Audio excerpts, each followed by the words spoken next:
Evangelho segundo Mateus, capítulo 12. Vamos abrir as nossas Bíblias no capítulo 12 de Mateus. Jesus não costumava seguir tradições. Ele já havia dito no Sermão da Montanha que, por causa da forma que interpretavam a lei, eles haviam totalmente desautorizado a lei dos propósitos para os quais Deus a criara. Porque eles interpretavam a lei num sentido físico, não matarás, interpretando como se apenas não pudessem espancar os seus inimigos até a morte. Mas Jesus disse não, e que se você tiver ódio do seu irmão no seu coração, você é culpado. A lei não fala apenas sobre as ações exteriores, mas também sobre as emoções internas, que frequentemente causaram a ação externa. O pecado começa na mente, e então as atitudes, e das atitudes surgem as ações. Deus não está interessado em apenas conter as ações erradas. Deus está interessado no nosso coração e nas atitudes interiores das quais nascem as ações. O resultado da má interpretação da lei foi que eles desenvolveram um senso muito forte de se auto-justificar por meio das obras e com um orgulho espiritual, onde classificavam a si mesmos como uma pequena elite espiritual. E todo o resto se encontra num nível comum de pecado e eles o veem com um olhar de superioridade. Quando eles andam pelas ruas, eles seguravam firmemente as suas vestes para que ela acidentalmente não relasse em você, para que não se contaminassem com a sua imundície. Muito legalistas, mas essa atitude foi criticada por Jesus, e quando seguimos adiante com Mateus, encontramos algumas das palavras mais duras de condenação que eu já ouvi. E assim, eles tentavam interpretar a lei, e nas suas tentativas de interpretar a lei, eles tinham um problema com a lei sobre o sábado, porque a lei sobre o sábado declarava que eles não deveriam carregar nenhum peso no sábado, e para isso era necessário que eles determinassem o que constituía carregar peso. E ficou decidido que se você tivesse perdido a sua perna e tivesse uma de madeira, você não poderia usá-la no sábado, porque você estaria realmente carregando um peso. E eles foram ainda mais longe. Se você tivesse dentes postiços, você não poderia usá-los no sábado, porque isso também configurava carregar peso. E pelo que eu saiba, cílios postiços não existiam naquela época, mas eu imagino que se eles existissem, também seriam vetados. Agora, ao tentar aperfeiçoar a lei, eles perderam completamente o significado dela, e Jesus não dava a mínima para suas interpretações extravagantes. Ele não seguia as suas tradições. Na verdade, ele se opôs às suas tradicionais interpretações, e por isso criou muito rancor, e eles sempre estavam indo atrás de Jesus por causa da sua violação da lei do sábado. Cristo é o cumprimento da lei. E um dos primeiros problemas que surgiu no começo da igreja, quando haviam muitos gentios se convertendo e se tornando parte da igreja primitiva, surgiu a dúvida: um gentio tem que se tornar judeu para ser salvo? Em outras palavras, para você ser salvo como gentio, você não deveria ser circuncidado e guardar a lei de Moisés? E existiam muitos judeus na igreja que tomaram essa posição, e alguns deles foram à igreja de Antioquia, que foi estabelecida pelo apóstolo Paulo. E eles começaram a criar uma divisão na igreja de Antioquia, dizendo que a menos que você se circuncidasse e guardasse a lei de Moisés, você não poderia ser salvo. E esse foi um dos primeiros problemas que surgiram na igreja. Paulo e Barnabé foram com alguns irmãos até Jerusalém, junto com esses agitadores, para que a igreja decidisse sobre isso. E em Atos dos Apóstolos, nós lemos sobre a conclusão do concílio da igreja, de que a lei não era para os crentes gentios, e nem essencial à salvação, que o trabalhar do Espírito de Deus era possível no coração de um homem, mesmo longe da lei. E eles disseram que eles apenas deveriam se manter longe de ídolos e coisas estranhas. E se você cumprir isso, você está bem. Deus te abençoe, então. Ao determinar o tipo de relacionamento que a igreja dos gentios deveriam ter com a lei, não houve nenhuma declaração de que ela deveria guardar o sábado, e nenhum outro aspecto envolvido com o sábado. Mas nós lemos em Hebreus que Cristo é o nosso descanso. O sábado foi feito para o descanso. Agora, Deus realmente queria que você descansasse o sábado inteiro, que você relaxasse e descansasse. E com certeza o nosso corpo precisa de um dia completo de descanso. Mas o dia foi criado para o homem, porque o homem precisa de descanso. E assim, aqui no capítulo 12, no começo, nós encontramos Jesus numa de suas controvérsias com os líderes religiosos, mais uma vez sobre o sábado. Versículo 1 ao 4. Naquele tempo, passou Jesus pelas searas, ou seja, por uma plantação de trigo, em um sábado. E os seus discípulos, tendo fome, começaram a colher espigas e a comer. E os fariseus, vendo isto, disseram-lhe: Eis que os teus discípulos fazem o que não é lícito fazer num sábado. Ele, porém, lhes disse: Não tendes lido o que fez Davi quando teve fome, ele e os que com ele estavam? Como entrou na casa de Deus e comeu os pães da proposição, que não lhe era lícito comer, nem aos que com ele estavam, mas só aos sacerdotes? Agora, quando Davi estava fugindo de Saul, ele entrou no tabernáculo de Deus. Ele entrou e pegou os pães da proposição, os quais só sacerdotes podiam comer. Mas Davi e seus homens estavam com fome, e por isso Davi pegou os pães e os alimentou. Isso não foi lícito, porém Deus estabeleceu a lei, verdade, que somente os sacerdotes deveriam comer os pães da proposição. Mas aqui está um homem que está com necessidades físicas, e há uma lei de Deus maior que ministra as necessidades físicas dos homens. Se um homem está passando fome, se um homem está faminto, para isso servem as leis superiores que lidam com a preservação da vida. Versículo 5. Ou não tendes lido na lei que aos sábados os sacerdotes no templo violam o sábado e ficam sem culpa? Eu, provavelmente, trabalho muito mais aos domingos do que nos outros dias da semana.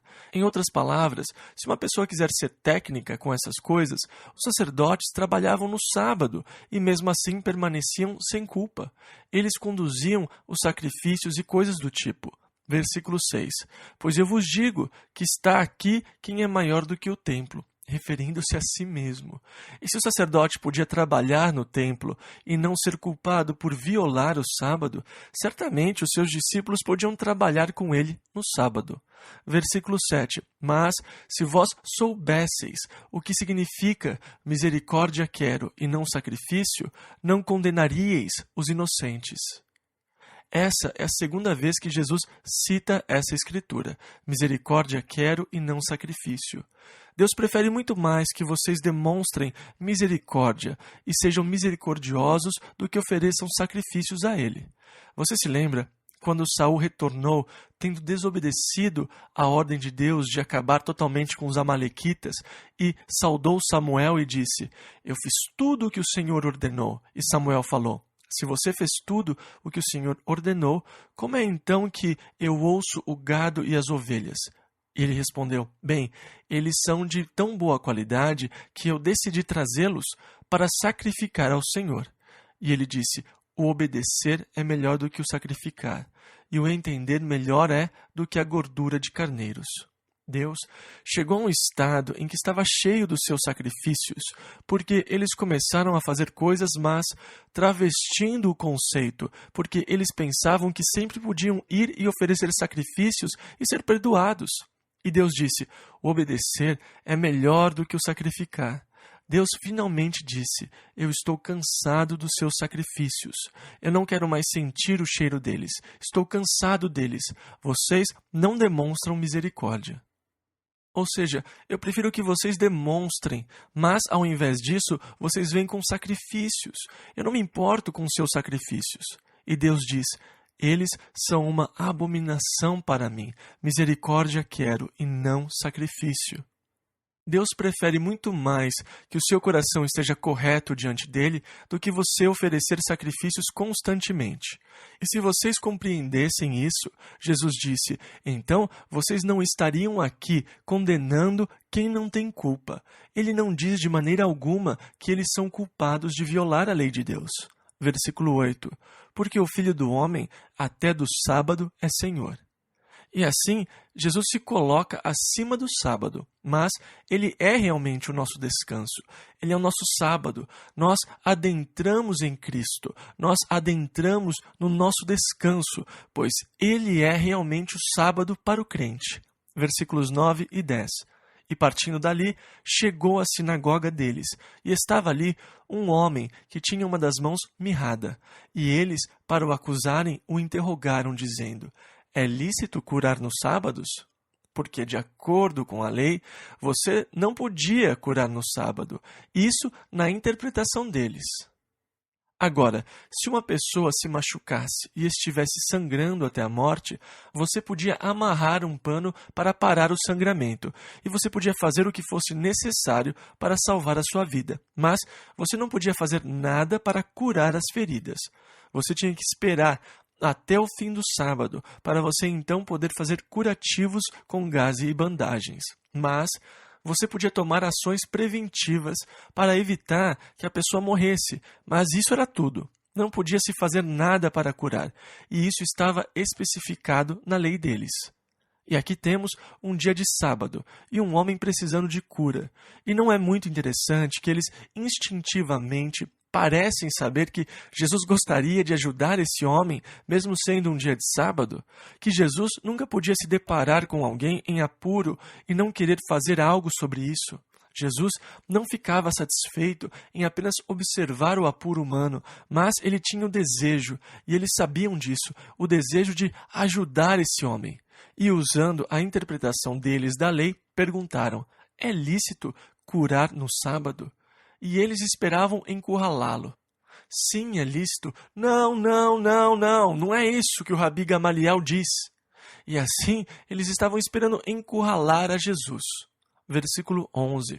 E ele lhes disse, ao invés de responder diretamente: qual dentre vós será o homem que, tendo uma ovelha, se num sábado ela cair numa cova, não lançará a mão dela e a levantará? Bem, é claro, na verdade, se você levantasse a sua ovelha de um buraco num sábado, você estaria violando o sábado. Você estaria carregando um peso, mas, mesmo assim, eles faziam esse tipo de concessão. E Jesus disse, versículo 12, pois quanto mais vale um homem do que uma ovelha? Ajudar alguém em apuros é mais importante do que ajudar um animal em apuros. Versículo 12 ainda. É, por consequência, lícito fazer bem nos sábados. Bem, é claro que é. Você não podia afirmar que não era lícito fazer o bem aos sábados. Versículos 13 e 14. Então disse aquele homem, estende a tua mão. E ele a estendeu e ficou sã como a outra. E os fariseus, tendo saído, formaram um conselho contra ele para o matarem. Isso é demais. Ele está violando as nossas tradições. Ele está nos pondo para baixo. Desse jeito, todos os nossos atos de justiça serão destruídos. E assim, o conselho deles era para matar Jesus. Versículo 12. Jesus, sabendo isso, ao invés de uma confrontação, retirou-se dali. Jesus deliberadamente evitou confrontações até que a hora fosse chegada, quando ele deveria ser crucificado, e por isso ele se retirou. Versículo 15 ao 21. E acompanharam-no grandes multidões, e ele curou a todas. E recomendava-lhes rigorosamente que o não descobrissem ou que não dissessem quem ele era, para que se cumprisse o que fora dito pelo profeta Isaías, que diz: eis aqui o meu servo, que escolhi, o meu amado, em quem a minha alma se compraz. Porei sobre ele o meu espírito, e anunciará aos gentios o juízo. Não contenderá, nem clamará, nem alguém ouvirá pelas ruas a sua voz. Não esmagará a cana quebrada, e não apagará o morrão, ou seja, o pavio, que fumega, até que faça triunfar o juízo, a justiça, e no seu nome os gentios esperarão. E aqui está a profecia de Isaías, que diz que o evangelho seria enfim declarado aos gentios e Israel, a cana quebrada, o pavio fumegante.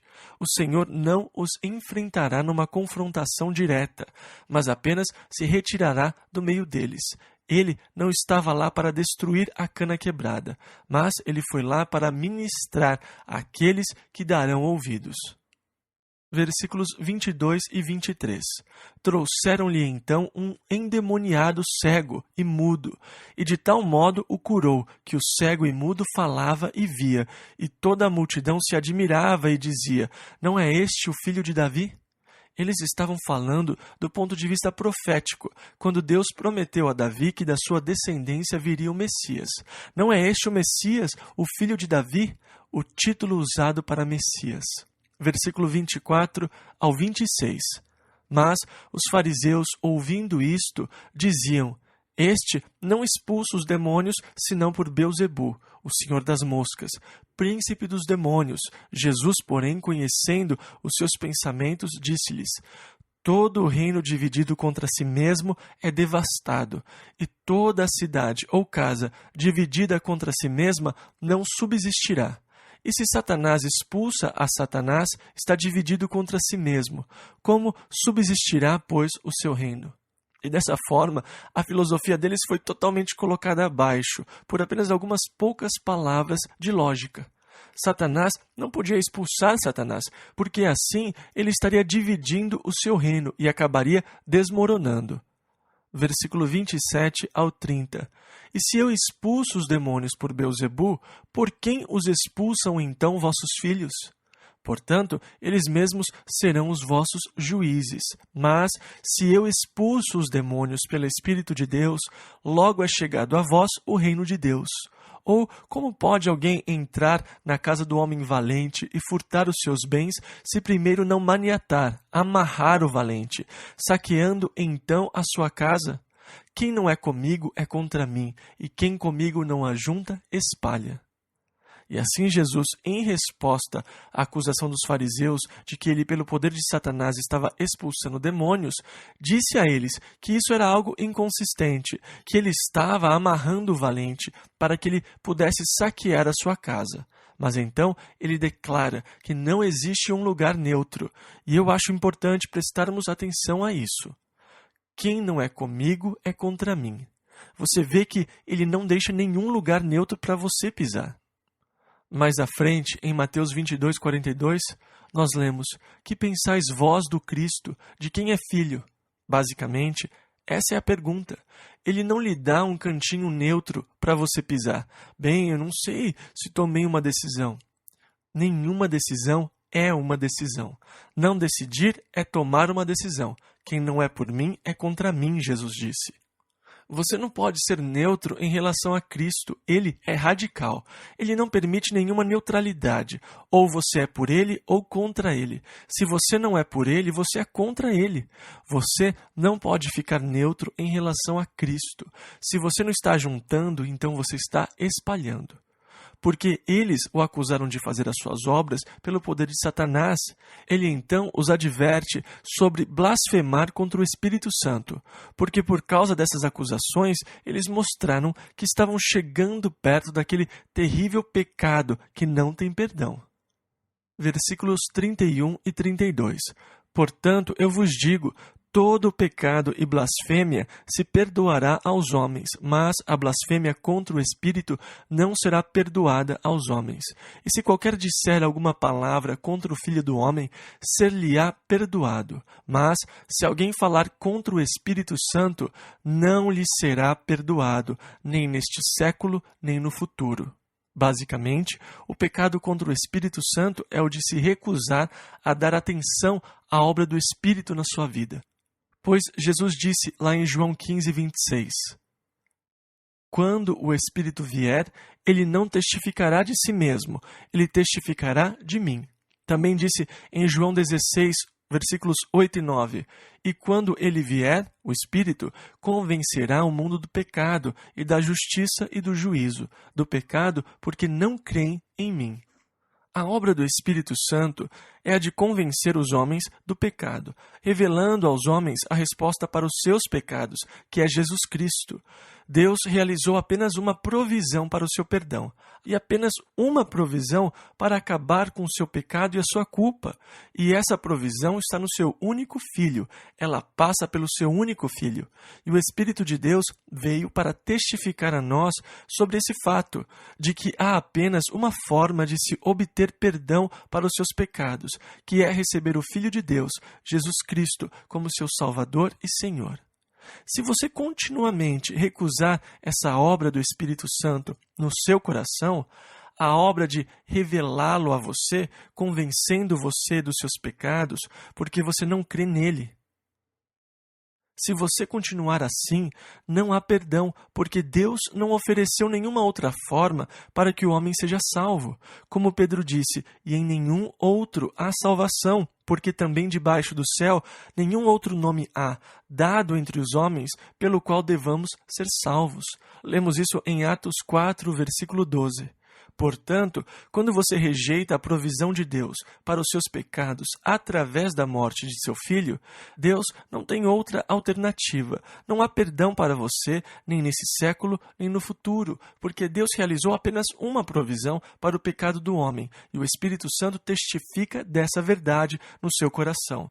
Se recusar a acreditar, se recusar a aceitar o testemunho do Espírito, é, em última instância, blasfemar contra o Espírito. Agora, ao progredir nessa posição contra Jesus Cristo, no fim, ao ficar de frente com as incontestáveis evidências de que Jesus é realmente tudo o que ele diz ser, pelo poder do seu nome e da sua vida, você está de frente com evidências que não pode negar. Mas, porque você tem continuado nesse estado de rejeição por muito tempo, você agora, de alguma forma, racionaliza ou explica essa evidência óbvia de que ele é de fato o filho de Davi, o Messias. E conforme os fariseus adotaram esse modo de rejeição contra Jesus, eles ficaram perto do ponto sem volta. Quando eles disseram, ele opera essas coisas pelo poder do diabo, eles começaram a negar evidências óbvias. E quando uma pessoa chega a essa fase de rejeição de Jesus Cristo, onde ela começa a negar as evidências óbvias que Deus põe no seu caminho e começa a tentar explicar de outra forma as evidências que Deus está colocando diante dela, essa pessoa está perto daquele lugar descrito em João 12:38, onde os fariseus finalmente chegaram. E por isso não conseguiram crer. Essa pessoa chega a um lugar onde é impossível mudar, acreditar, voltar a ser como era antes. Ela foi longe demais, não tem mais volta. E negar evidências óbvias que começou quando eles atribuíram as obras de Jesus Cristo a Satanás. Como você vai explicar agora o fato desse endemoniado estar falando, de agora estar vendo, quando antes ele era mudo e cego? Evidência que não pode ser negada. Ele estava lá, diante deles falando, e assim eles tinham que dar alguma explicação, tinham que negar a evidência diante deles. Eles estavam chegando perto desse pecado. E Jesus disse, versículo 33 ao 38, ou fazei a árvore boa e o seu fruto bom, ou fazei a árvore má e o seu fruto mau, porque pelo fruto se conhece a árvore. Raça de víboras, como podeis vós dizer boas coisas sendo maus? Pois do que há em abundância no coração, disso fala a boca.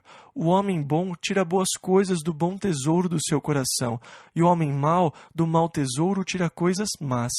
Mas eu vos digo que de toda a palavra ociosa que os homens disserem, hão de dar conta no dia do juízo, porque por tuas palavras serás justificado, e por tuas palavras serás condenado. Então, alguns dos escribas e dos fariseus tomaram a palavra, dizendo, Mestre, quiséramos ver da tua parte algum sinal. E eles tinham acabado de negar o sinal que viram. Quando o homem foi levado a Jesus, estava endemoniado, cego e mudo. Eles viram isso. Eles viram o homem com a mão mirrada, e eles o viram esticando a sua mão. E agora eles têm a audácia de dizer a Jesus, por que você não nos dá um sinal, uma prova de que você é o Messias? Versículo 39 ao 41. Mas Jesus lhes respondeu e disse, uma geração má e adúltera pede um sinal, porém não se lhe dará outro sinal, senão o sinal do profeta Jonas. Pois como Jonas esteve 3 dias e 3 noites no ventre da baleia, assim estará o Filho do Homem 3 dias e 3 noites no seio da terra. Os ninivitas ressurgirão no juízo com esta geração e a condenarão, porque se arrependeram com a pregação de Jonas. E eis que está aqui quem é maior do que Jonas. E nessa pequena resposta de Jesus aos fariseus, ele afirma 3 fatos bíblicos que são frequentemente negados por aqueles que se autodenominam proeminentes críticos. Aqueles que presumem ter a autoridade de dizer a você quais partes da Bíblia você pode acreditar e quais partes você não pode acreditar. Quais partes são genuínas e quais partes são falsas. Quais partes são inspiradas e quais partes não são. Quais partes são verdadeiras e quais são mitos. E uma das histórias da Bíblia mais criticada por eles é a história de Jonas. Mas, como eu já disse, o único problema que uma pessoa tem com Jonas não é o fato dele ter sido engolido por um grande peixe, mas o problema é mais profundo. O problema é o seu conceito sobre Deus. Se você tem um conceito correto sobre Deus, você não tem nenhum problema com a história de Jonas. Mesmo se a história dissesse que Deus preparou um peixinho para o engolir, ao invés de um grande peixe, porque Deus pode fazer qualquer coisa. E assim o seu conceito de Deus é o seu problema, não a história de Jonas. E um dos problemas básicos do homem é o seu conceito sobre Deus. E esse problema existe porque o homem tem a tendência de criar o seu próprio Deus. E quando um homem cria o seu próprio Deus, ele o cria como uma projeção glorificada de si mesmo. E sempre tem aquele tipo de conversa. Se eu fosse Deus, eu faria isso dessa forma. Eu teria resolvido essa situação dessa maneira. E existem muitas pessoas que têm dificuldade com a revelação que Deus deu de si mesmo, porque há aspectos que diferem das suas próprias ideias e conceitos de como julgariam, ou como governariam o universo, ou como teriam criado o homem, como eles lidariam com a questão da moral, como lidariam com a questão da escolha. Como lidariam com todos esses aspectos que Deus teve que lidar quando Ele nos criou. E dessa forma, existem muitos que rejeitam a revelação de Deus de si mesmo, preferindo os seus próprios conceitos, preferindo, na verdade, adorar a eles mesmos. Como eu já disse há algumas semanas, existem apenas 2 fardos que o homem tem. Um deles é fazer a vontade de Deus e o outro é fazer a sua própria vontade. Em Mateus 11:30, Jesus disse: "O meu jugo é suave e o meu fardo é leve." Qual é o fardo de Jesus? Fazer a vontade do Pai. Qual é o seu fardo? Fazer a sua própria vontade. Pesado isso, não é? E ele disse: "Venham a mim todos os que estão cansados e oprimidos, e eu os aliviarei." Agora, Davi observou que os homens construíam os seus próprios deuses. Ele disse: "Os ídolos deles são prata e ouro, obras das mãos dos homens." Lemos isso no Salmo 115, versículo 4. É claro que vocês já viram retratos de deuses criados pelos pagãos, criaturas grotescas que eles fizeram de madeira. E às vezes eles as faziam de ouro ou outros metais e faziam seus próprios deuses. E os arrumavam e colocavam velas ao seu redor e queimavam incenso para elas e se prostravam diante delas e faziam suas orações. E esses eram os seus deuses. Mas, como Davi falou sobre os deuses deles, dizendo: "Têm boca, mas não falam, olhos têm, mas não veem, têm ouvidos, mas não ouvem, narizes têm, mas não cheiram, têm mãos, mas não apalpam, pés têm, mas não andam, nem som algum sai da sua garganta." Este é o Salmo 115, versículos 5 ao 7. Você percebe que a observação que Davi faz é a de que o homem fez um Deus à sua imagem. Por que você coloca olhos no seu Deus? Porque você tem olhos. Por que você coloca orelhas no seu Deus?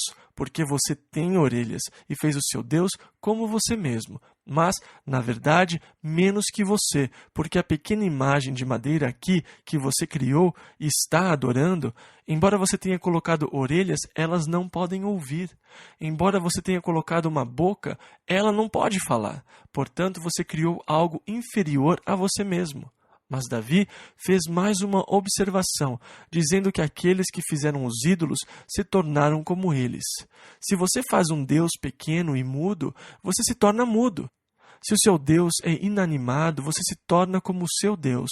Você se torna insensível à voz de Deus. Você não ouve mais a voz do Senhor. Você não enxerga mais a obra de Deus. Você não sente mais a presença de Deus. Você se torna insensível por causa da sua adoração a um Deus inanimado. E você se tornou inanimado também. É uma maldição terrível se tornar como o seu Deus, se esse Deus é falso. Mas é uma bênção muito grande poder se tornar como o seu Deus, se ele for verdadeiro. Amados, agora nós somos os filhos de Deus. Não sabemos ainda como seremos, mas sabemos que quando ele vier, seremos como ele. Por quê? Porque o homem se torna como o seu Deus. Os que fazem os seus próprios deuses se tornam como eles. O homem se torna como o seu Deus. Em 2 Coríntios, capítulo 3, versículo 18, Paulo disse: "Mas todos nós, com o rosto descoberto, refletindo como um espelho a glória do Senhor, somos transformados de glória em glória na mesma imagem, como pelo Espírito do Senhor." E nós deveríamos nos tornar mais como Ele todos os dias. E se nós realmente estivermos adorando a Ele e servindo a Ele, isso se aplicará à nossa vida. Jesus aqui afirma a autenticidade da história de Jonas como um fato histórico. Se você tem um conceito correto de quem é Deus, você não terá problemas. Se você não tem o conceito correto, os seus problemas estão apenas começando. A segunda coisa que Jesus afirma é a sua ressurreição depois de 3 dias e 3 noites. E esse é outro aspecto que tem sido motivo de crítica pelos críticos da Bíblia, que negam a ressurreição de Jesus Cristo. Mas é Jesus quem afirma isso. E a terceira coisa que ele afirma é a ressurreição de todos os mortos no final. Pequenos e grandes ficarão diante do juízo de Deus. Todos os homens de todas as idades um dia se colocarão de pé diante de Deus. Não há como escapar. Versículo 41. Os ninivitas ressurgirão no juízo com esta geração. E Daniel declara que haverá a ressurreição de mortos nos últimos dias. Lemos lá em Daniel 12, versículo 2, "E muitos dos que dormem no pó da terra ressuscitarão, uns para a vida eterna e outros para a vergonha e desprezo eterno." E é claro que em Apocalipse, João nos dá uma descrição bem gráfica dessa ressurreição. Ele falou lá em Apocalipse 20, versículo 11 ao 13, ele disse: "E vi um grande trono branco, e o que estava assentado sobre ele, de cuja presença fugiu a terra e o céu, e não se achou lugar para eles. E vi os mortos, grandes e pequenos, que estavam diante de Deus, e abriram-se os livros, e abriu-se outro livro, que é o da vida, e os mortos foram julgados pelas coisas que estavam escritas nos livros, segundo as suas obras. E deu o mar os mortos que nele havia, e a morte e o inferno deram os mortos que neles havia, e foram julgados, cada um segundo as suas obras." E então, o dia do julgamento, a ressurreição, e Jesus afirma mais uma vez, declarando que os homens de Nínive ressuscitarão com essa geração e a condenarão, porque se arrependeram com a pregação de Jonas. E Jonas foi um profeta amargo. Ele estava cheio de ódio. Ele não tinha nenhum amor pelas pessoas a que ele estava ministrando. Mas ele tinha um profundo ressentimento e ódio delas, e não queria estar lá ministrando a elas. Ele fez o que podia para escapar. Ele foi coagido. Agora, alguém pode dizer que Deus não vai forçar você a ir contra a sua vontade, mas Ele pode fazer você mudar de ideia, como foi o caso de Jonas. Depois de 3 dias e 3 noites dentro daquele grande peixe, quente e úmido, ele experimentou o suficiente. Ficou com algas marinhas enroladas na sua cabeça, as ondas, líquidos escorrendo sobre ele. No mamífero, a temperatura interna seria em torno de 36 graus, com muita umidade. Ele disse: "Já chega, eu vou." Agora, o Senhor realmente não o forçou a ir contra a sua vontade, mas ele com certeza deu um jeito de ele querer ir. Muito parecido com uma criança, para a qual o pai pede para se sentar e ela insiste em ficar em pé. E ele diz: eu falei para você se sentar. E a criança continua de pé. E então o pai finalmente vai na direção da criança, enquanto tira o seu cinto e diz: eu falei para você sentar. E então a criança senta-se e diz: eu posso estar sentado, mas dentro de mim eu ainda estou em pé. E ele ainda estava relutante, ele ainda não queria ir, e ele pregou uma mensagem monótona: 40 dias e vem a destruição. E o rei clamou por um jejum coletivo, e ele se vestiu com pano de saco e se cobriu com cinzas. Eles oraram e disseram: talvez Deus se arrependa e abandone a sua ira. E eles se arrependeram com a pregação de Jonas. Foi um milagre. E aqui essas pessoas com Jesus, que veio com amor e compaixão, o rejeitaram. Mas, com certeza, os homens de Nínive apontarão seus dedos de acusação, porque eles se arrependeram com a pregação de Jonas, e aquela geração estava recusando a mensagem de Jesus. Versículo 42. A rainha do sul, a rainha de Sabá, se levantará no dia do juízo com esta geração, no dia da grande ressurreição, e a condenará, porque veio dos confins da terra para ouvir a sabedoria de Salomão. E eis que está aqui quem é maior do que Salomão. Não existe absolutamente nenhuma desculpa que justifique rejeitar a Jesus Cristo. Nenhuma desculpa.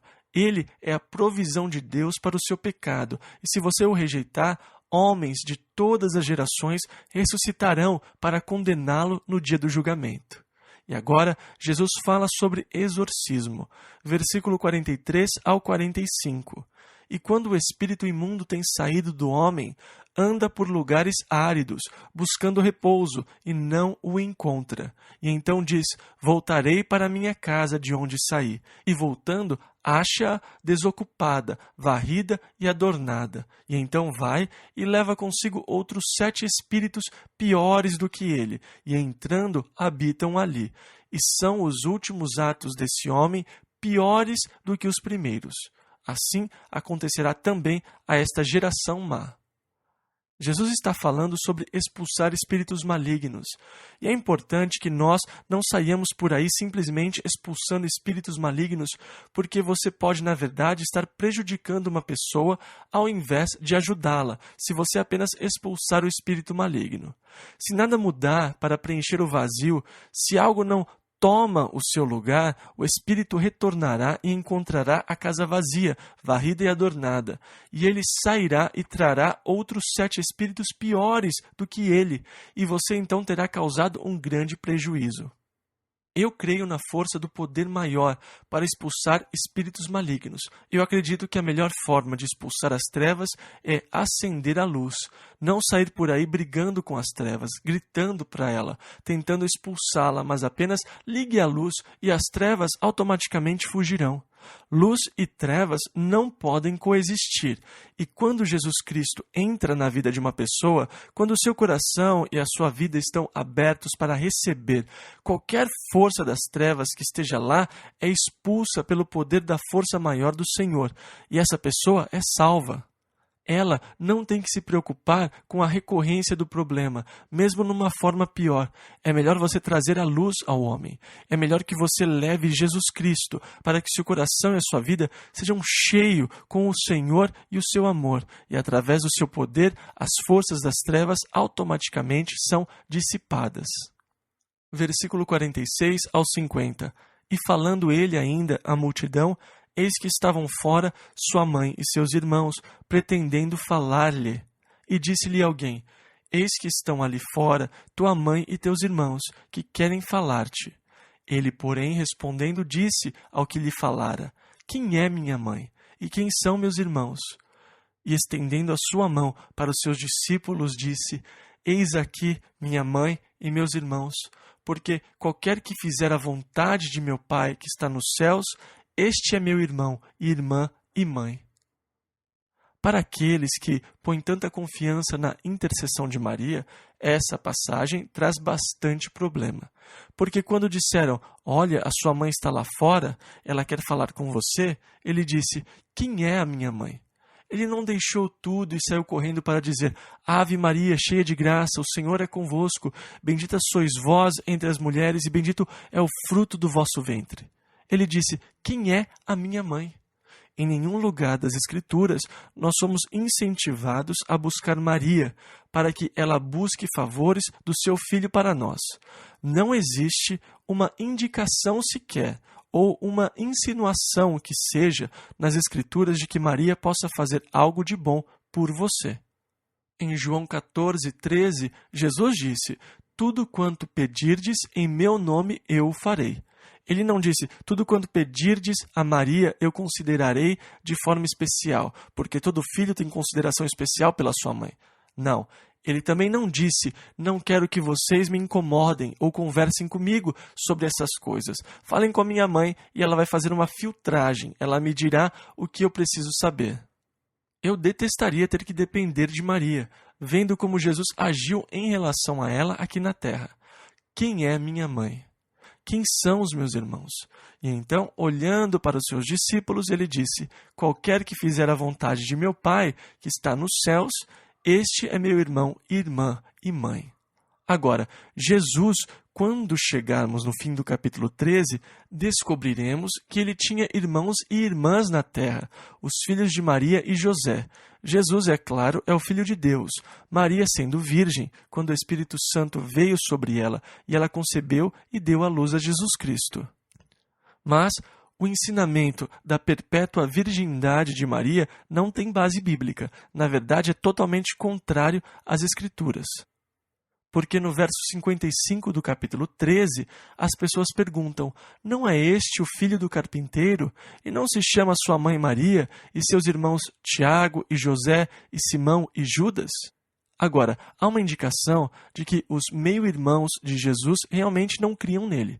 Você se lembra que ele falou, não há profeta sem honra a não ser na sua pátria e na sua casa. Ele sabia o que era ser realmente rejeitado por sua própria família. E uma vez, seus irmãos foram resgatá-lo, e eles disseram, ele ficou louco, ele não está em si mesmo. E se fala assim de uma pessoa que sofre de esquizofrenia, que começa a falar sozinha. E assim você está fora de si, você está tendo uma conversa com você mesmo. Agora, é verdade que aqueles que têm uma ligação com Cristo, aqueles que têm uma afinidade com Jesus Cristo, têm um relacionamento mais íntimo do que irmãos e irmãs de sangue que não estão ligados em Cristo.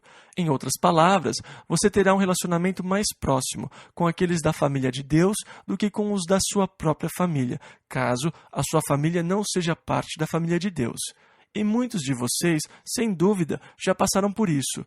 Por você ter aceitado a Jesus Cristo, criou-se uma separação entre alguns membros da sua própria família. Mas você faz parte agora de uma nova família, com ligações ainda maiores e mais profundas. A ligação é mais profunda. E assim, com Jesus e os seus irmãos, não acreditando nele a essa altura, Jesus disse, quem são os meus irmãos? Veja, este camarada aqui. Qualquer um que faz a vontade de Deus, este é meu irmão, é minha mãe, é minha irmã.